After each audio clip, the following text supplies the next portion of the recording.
Welcome to Mainstream with Harpreet Singh Toor. आप सबनु प्यार भरी सत श्री अकाल, नमस्कार, आदाब and shalom.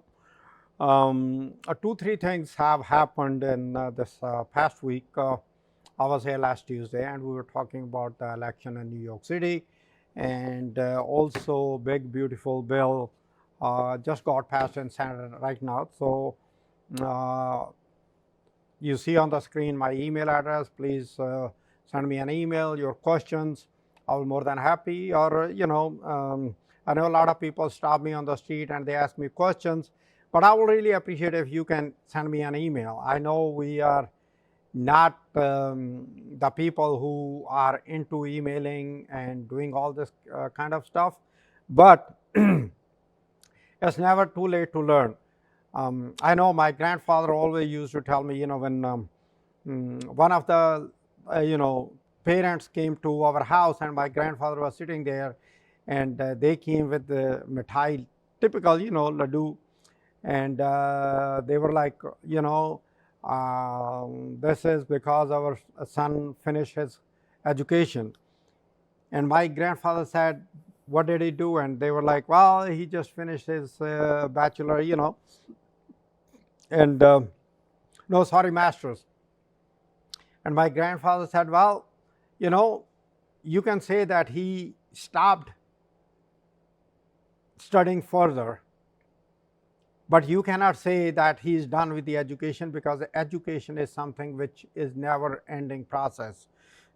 And especially when you look at today's society, there is always something new coming up, evolving, and to stay in touch and stay on top of all this stuff, we have to be in there on top of it, to constantly educating ourselves and everything, including if you have young kids, your sons who are still in college, or your grandkids who are growing up. All those they all need that kind of interaction with the parents or grandparents, so that you can have a proper communication with them and everything. Okay, having said that, let's first go to the New York City's primary, what happened last week. Zohran Mamdani, yeah, he got about 44%, whereas the ranked choice voting actually is you get 50% plus 1. So even though he did not meet that threshold, but the second closest candidate was Andrew Cuomo, the former governor of New York State, who was looking for a comeback, into the politics, and he failed in that.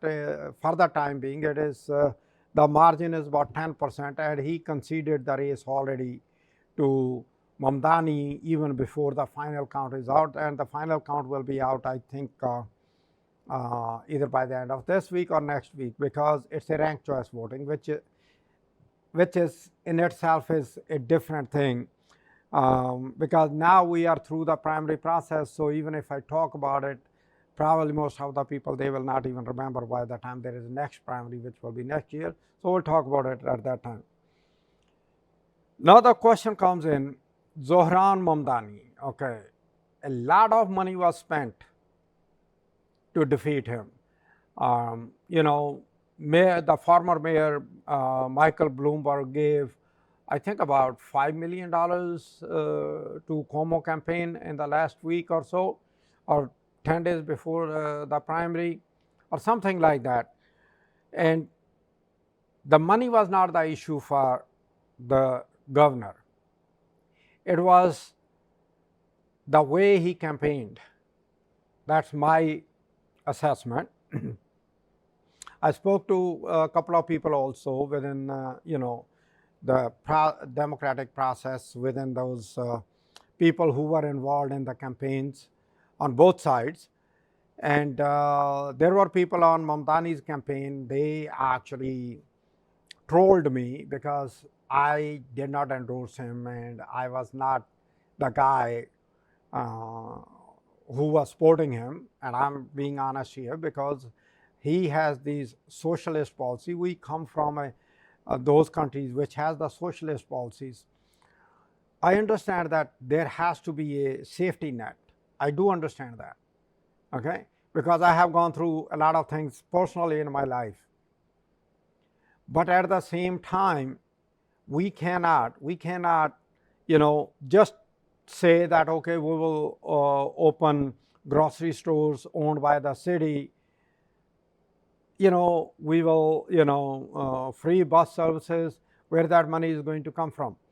Actually, believe it or not, I have been talking to some elected officials for maybe 20 plus years that they should look into, running the buses and the subways on the weekend free of any fare.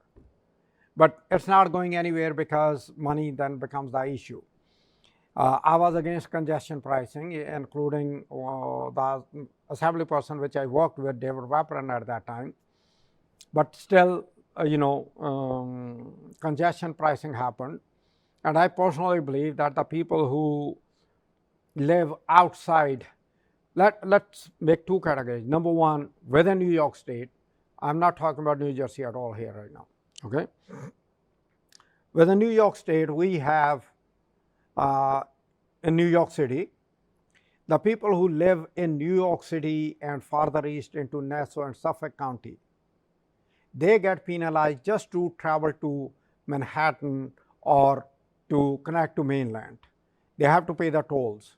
George Washington Bridge, Triborough Bridge, Little Neck Bridge, you name it, Throgs Neck Bridge, Gothel's Bridge, you name basically the bridge, you have to pay to get to the mainland. So for me, that was a penalty in itself. For, you are getting penalized because you live in one of those boroughs, especially those who live in Brooklyn, Queens, and further east. Now, on top of that, you put up the congestion pricing. So we got further squeezed out of it, but we didn't get any break. So that was my position on that. Now, Mamdani, got to give him a credit that, number one, he is young. I think he is only 33. He is a Muslim from India. I'm not mentioning it because it is a necessity. I'm mentioning because it is being discussed in the media, other media, not on this media. For me, it doesn't matter what faith you are in. The question is how you are going to, provide the services and make sure that the city doesn't go broke by providing those services. How you will pass those, because Albany has to give you an okay on whatever you want to do. If Albany puts its foot down and say, no, there is nothing you can do. He's talking about taxing the billionaires. There have always been, but now there is a more movement of rich people, those billionaires moving out of New York City, going to other states like Florida and some other states. And I'm sure that it will be only a matter of time before they will decide to come back to New York, because New York is unique. It gives you so much: the life, the incentives, the chances to be rich, and to learn. From every aspect, New York is one of the best places, no doubt about it. So Mamdani's, I also understand that some of the newspapers are, saying that Mamdani does not want any person to be a millionaire and billionaire. This is all going to happen, For me, it's a noise being created by certain people who are actually either afraid of, not about afraid from his policies, but afraid from that they will not be able to debate and succeed him in the debate to convince the people. Number two, he had about 15,000 young volunteers who knocked on more than 1 million homes. It's an incredible, movement, a groundswell movement by the young people. And the other reason for me why I did not support Mamdani was because he happens to be from Democratic Socialist of America, even though AOC is also from them. But again, it is a socialist policies where you have the policies, but how you are going to do it. That was the issue. It's like Trump, which I'm going to talk about, big, beautiful bill. How the money is going to come? You're going to break the whole country. So let's take a break. After the break, I will be right back. Welcome back to Mainstream with Harpreet Singh Toor. Okay, now the question comes in why I'm being honest here, like I always talk about, there were some people from Punjabi Sikh community who were not happy with me, by standing opposing Mamdani, even though I was not actively out there knocking on the doors. But yes, the people who were within my circles, I told them what my opinion is, why I'm not in favor of him. And some of the people, they voted based on what I told them, and some of the people still voted for Mamdani. And, it's interesting when you have arguments with these people about why they supported Mamdani, especially the people who are in, yellow cab industry and black car and Uber, especially yellow cab medallion owners, where they just cannot. For me, again, it's me. It's not I'm denigrating anybody or I'm not insulting anybody. But who cannot figure out that a person cannot represent the labor and the owner of a business? Medallion owners are the owners of the businesses, and their drivers are being represented by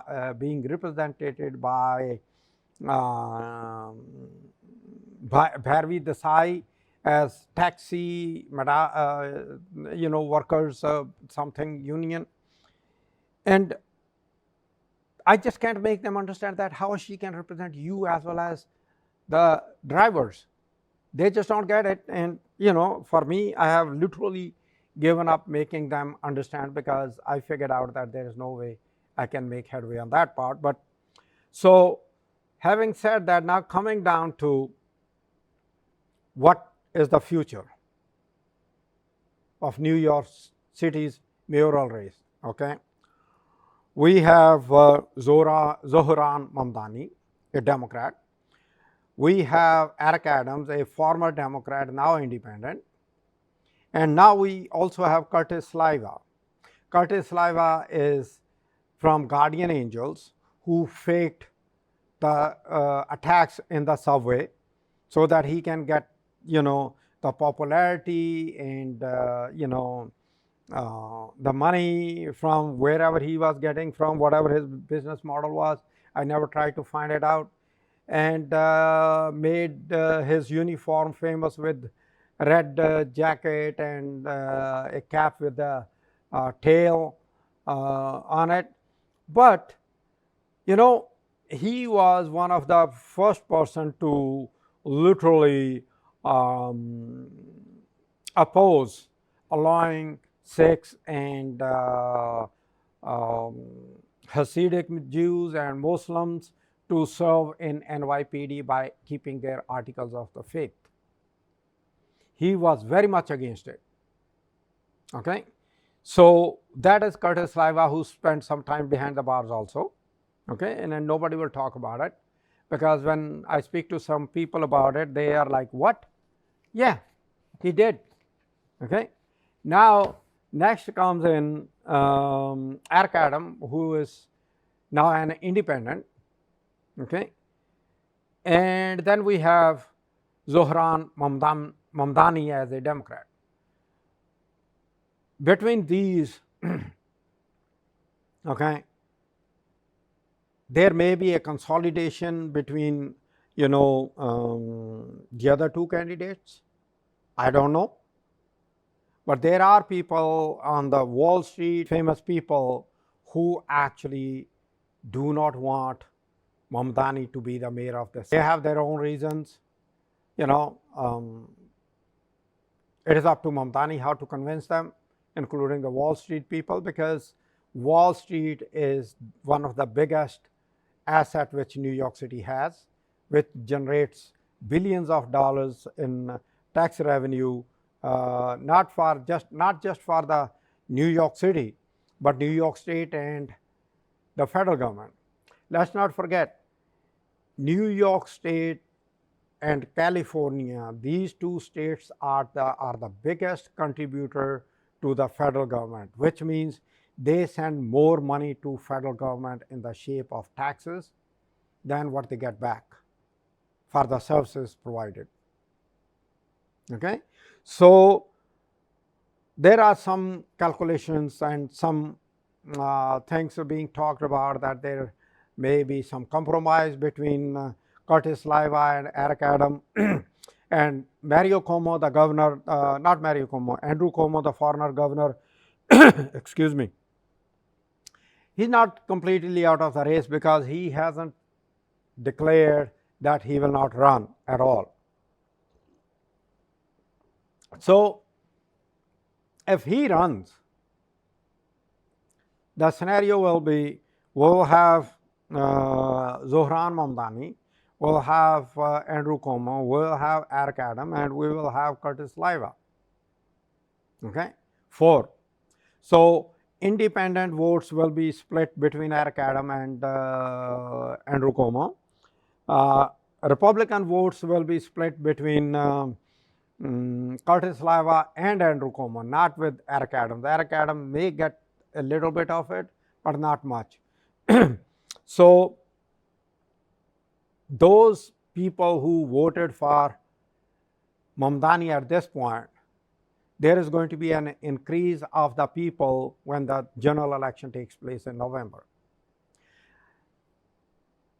Taking out those votes, the other 3 votes left over, whatever that percentage is, that vote will be divided between those 3 candidates.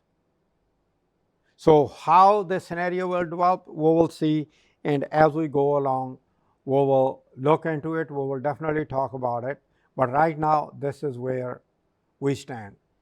And now, going to, we just had Senate passed the big, beautiful bill where Donald Trump actually put in together a lot of things. Remember, I was talking about where the money will come from socialist policies. Now I'm going to talk about where the money is going to come from, where the billionaires and trillionaires get their, taxes cut on permanent basis by Donald Trump in this big, beautiful bill. What is surprising to me, which I still have not been able to figure out, okay? Within the United States, the simple math, economics, the people have not been able to put it together. Borrow, spend, borrow, spend, which was started by Ronald Reagan to begin with at a larger scale with a trickle-down economy. And now, I was looking at one of the cartoons where they talked about trickle down, and slowly but surely every 4 years or so, the last letter was taken down, and one. Ultimately, as of today, it stopped at trick. So, trickle down to trick. So, Republicans have been successful in tricking and manipulating the social media and the minds of the people. I agree. Joe Biden allowed undocumented people, open border and everything. It doesn't mean everybody was a criminal, which Donald Trump and Republicans blamed. But let's take it on the face value that migration created an issue. But there was another issue. During the last year, 2024, and even 2023, everybody was talking about inflation, inflation, inflation. Nobody's talking about it now. Actually, last quarter when Joe Biden in 2024, the inflation was down to less than 3% in the United States, even though it was still higher in Europe. So the question was, for me, and also those economists who really work day and night, who print the books, write the books, do their studies, get paid to do that. They are professors in universities. That have they ever tried to study how the things are? Nobody's talking about it now. Even though with the tariff the prices are up, and those prices, because they are up, it means inflation is up. But nobody's talking about it in the media. Why? Let's take a break. I will tell you why nobody is talking about it in the media right after this break. Welcome back to Mainstream with Harpreet Singh Toor. Now let us look at what is happening. Okay, what actually is happening is Donald Trump, who actually grew up in New York, and one of his attorney was an attorney who worked with McCarthy in 1953, where he bullied around everybody. So Trump, being a real estate developer in New York, he knows in New York, if you are a developer in New York City, you have to deal with the mafia. And if you are dealing with the mafia, I don't need to go into details because I do not have any details, but at the same time, people do understand how mafia works. So he has honed those tricks, how to, push, lie, and if something comes up which is true, label it as a fake news. And believe it or not, one of the person, this is funny, and I'm laughing at it. I always joke with this kid. He actually got a new truck, and he got the plate, the number plate, fake news. Why? Because we used to have an argument. He decided to have that plate on his truck so that whenever we come across, whenever we meet, which we do almost every day, sometimes more than once, he stopped making a joke of it anymore, but still at the same time, there are things, Trump knows how to, make the people pay a heavy price financially. And those people who refuse to pay any price financially are the people who will first fall in line. Okay? CBS, for example, a 60-minute was done on Trump. Trump sued CBS. CBS actually not to have a compromise with Trump so that they do not have to pay him millions of dollars. They actually told 60-minute gentleman, the producer, not to do certain things. He resigned. He said, I would rather resign than compromise with my ethics. Eric Adams' case. The attorneys from Southern District who actually did investigate, they were told to change and somehow change the language where they can include that there was some misrepresentation or something like on those lines, and to drop the case. They said they would rather resign than drop the case. We have Columbia University. I always admired, but I'm so much upset with Columbia actually, kneeling down to Trump. I really am. Gone. Harvard is still standing, but right now it looks like that there may be some sort of compromise because, let's not forget, government has so many tools to penalize you. They have now said that Harvard University actually let Jewish students be bullied on the campus, even though, to my best knowledge, Harvard did everything to protect every student within the freedom of speech. But at the same time, this is the irony of the whole thing. If you talk about what is happening in Gaza, it is anti-Semitism. Okay? But if you talk about, anything against the other community, the Muslim community, that's not considered a crime. The people who actually spoke the truth, they were arrested, including this green card holder, Khalid from Columbia University, ended up spending about 3 months behind the bars for no reason. He was not allowed to be on the side when his baby was born, and on top of everything, ICE people come in with hoods, nothing showing up,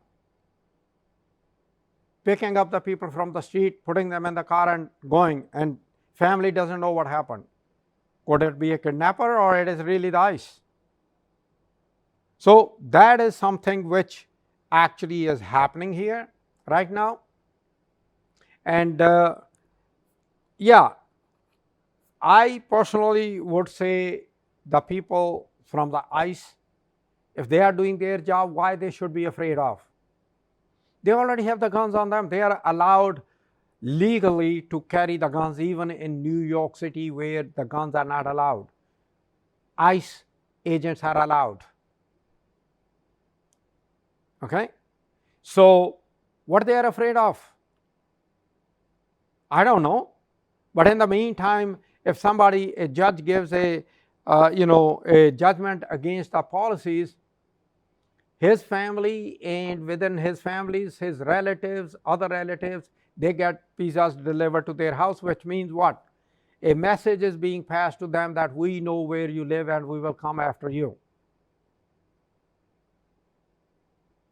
January 6th, he pardoned everybody. But he's talking about anti-Semitism.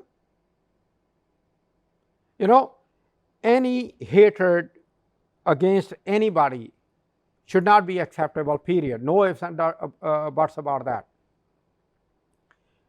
Freedom of speech should not be used for that purposes, but freedom of speech, if somebody says something, should not be used by the authorities to penalize the person and make sure that him and his family pays a heavy price for that to shut them up.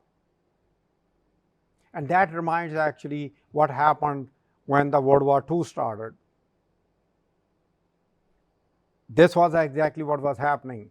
Pick up certain people, shut them up, shovel them, then go to the next group, pick them up, shovel them, then go to the next group, pick them up, shovel up, till, like somebody made a statement then that there was nobody left to protect me. We can find out that on the Google. I don't have it here with me right now, but yes, that's where we can find out those statements from. So what I'm trying to say here is, as far as Trump is concerned, we know he's bullied. Look at, some people, they talk about promises and coming to an agreement, this and that. He makes a statement that for 2 weeks he will pause and he is not going to take any action because there are discussions going on between Iran and the United States. 3 days later, he sends the bombs to drop, the bombs on Iranian facilities. This is not the first time he broke his promise of what he said. When he was not the president, he said that within 24 hours he will bring the war between Russia and Ukraine to stop. Did it happen? No. He claimed he brokered the peace deal between India and Pakistan. Depending on who you believe, Pakistan said, yeah, he did. They actually nominated him for the Nobel Peace Prize. And India said, no, we never had that conversation. Only the time will tell where the facts are. But if somebody tells me if I believe Indian government, I don't. It's not that I don't love India. I still love India. That's my birth country. That's where I grew up. That's where I became what I am today and built on that to reach where I am. But at the same time, what is happening there is similar things. If you say something against any government subject, immediately you are picked up, you are trolled, there are cases against you. And believe it or not, they have this law UP something something, which means basically, the government pick you up, charge you with that crime. Before it was TADA, terrorist activities, and Defense Act, something like that. Now it has a different acronym, but that's what was happening in India.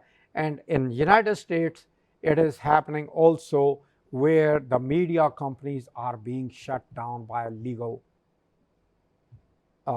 actions, defamation, and everything. Let's take a break. After the break, I will be right back.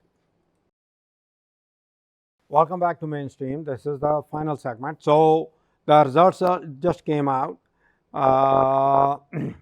We have Zohran Mamdani getting, let me see, 56%, 545,000 votes. And we have Andrew Cuomo getting 44%, which comes down to about 428,530 votes. Okay. So this is, there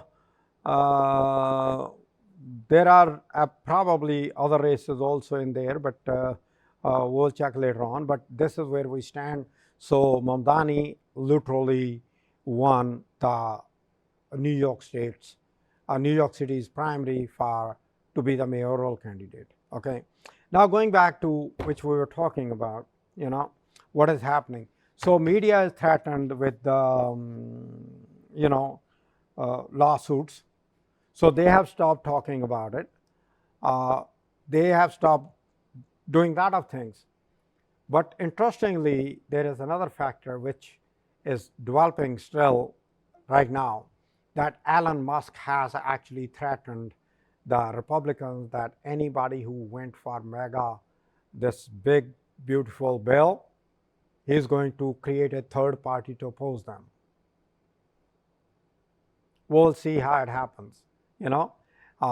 Maybe it's another trick to help Republicans, because you take away the votes, which are less from the Democrats, more from independent, who happen to support more Democrats than the Republicans, and make sure that the Republicans retain power.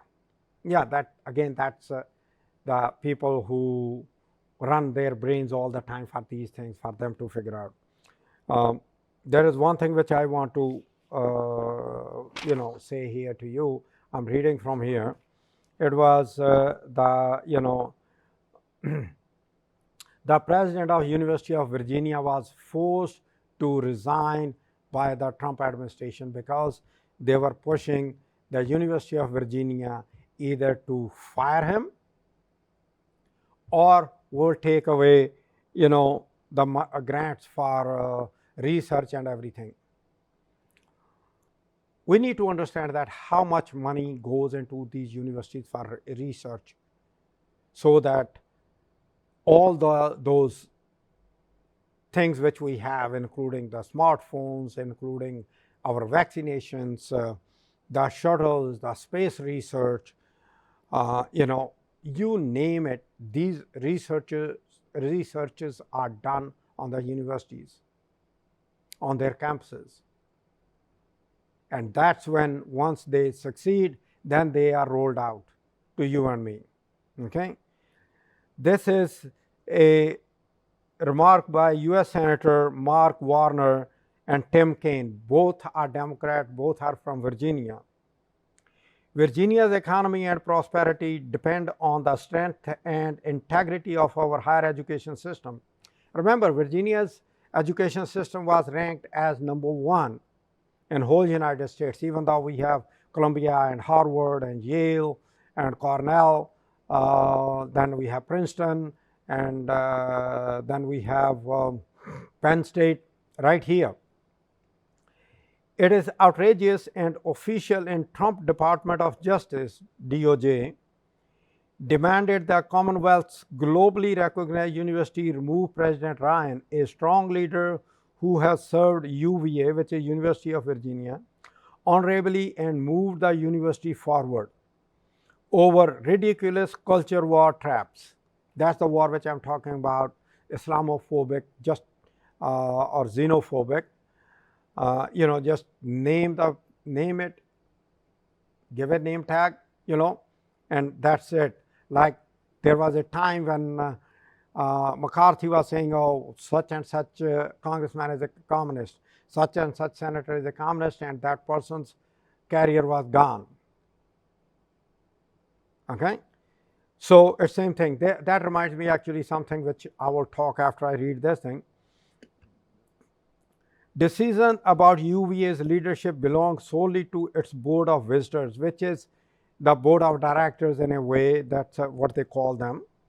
In keeping with Virginia's well-established and respected system of higher education governance, this is a mistake that hurts Virginia's future. Okay?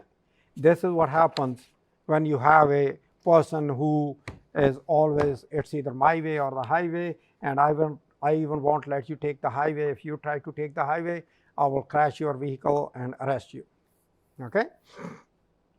So that actually reminded me when McCarthy was at his peak, there was a journalist in CBS at that point.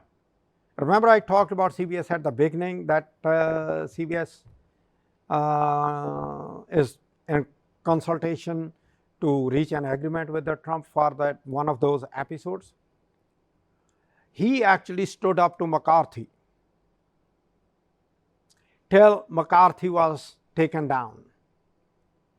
But then again, Vietnam happened, Nixon came in, and this journalist was doing his job the way he always did, sincerely, being honest, and doing it honestly.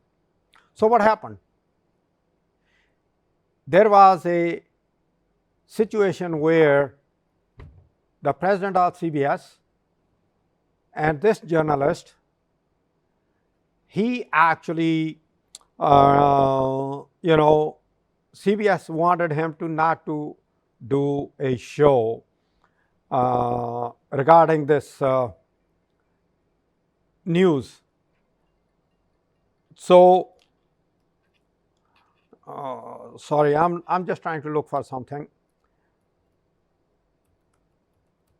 So he actually told the president, he wrote down his resignation, and he said, okay, here is my resignation. I'm going to go and do my show. If I get a signal not to do my show, you have my resignation and I'm going to walk out. And if I don't, then I'm just going to go, do my show. And he always, at the end of the show, used to say, good night and good luck. That's what I say. Yeah, Edward Murrow, that was the name of the journalist. So there is a movie out there now, which, is out there, and now there is a drama also on the Broadway. I personally, those people who actually want to have the honest journalism to survive, and who want the honest information, not the information which they get on the social media, where anybody can get up and say whatever they want and nobody questions them. They should look at this movie, they should watch this movie, and they should know. And I also would ask them to actually, to support those kind of journalists. There was this, yeah, you can find out even Edward R. Murrow versus McCarthy, the true story. This is something which actually during the Cold War between Russia and United States, how important is the journalism? How important is the freedom of speech? Why I say the policies of the current government, whether those are here in the United States or in India, but I love both the countries, because when you muzzle the freedom of speech, the people who really want to put up their thoughts on the piece of paper or want to share their thoughts with you, they will stop doing that. Once they stop doing that, it will hurt innovation. Innovation is what? Hit and trial. You do your stuff, you do one way, you fail, the second way you fail, you go on and on and on till you succeed. But you have this idea of something which can work, and you tinker around everything till you reach there.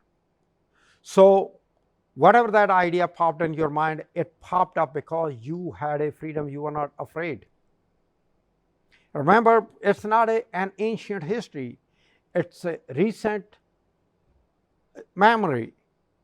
When people were hanged for saying the earth is round, not flat, whereas the Christianity believed the earth is flat. And those who opposed it, they were hanged. Same thing is now happening if anybody is putting out an information which is not convenient for the administration, they go after them. Iran's nuclear facility was obliterated. That's what Donald Trump said. No, it was not. But he definitely did one thing. If Iran was not planning to have an atomic bomb, now definitely they will have it. It's a matter of time. Because they know their future is, survival is based on that atomic bomb.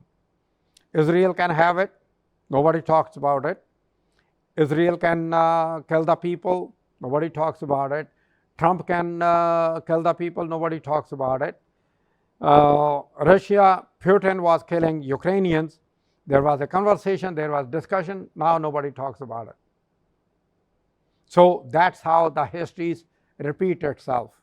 Unless we know what history is, that's why it is important to know the history. That's why it is important to talk about where you stand, why your stands are, and why you disagree, and you agree to disagree and still be the friends, so that you can talk next time, you can hear next time, so that you can correct each other if something happens. Having said that, with that note, good night and good luck.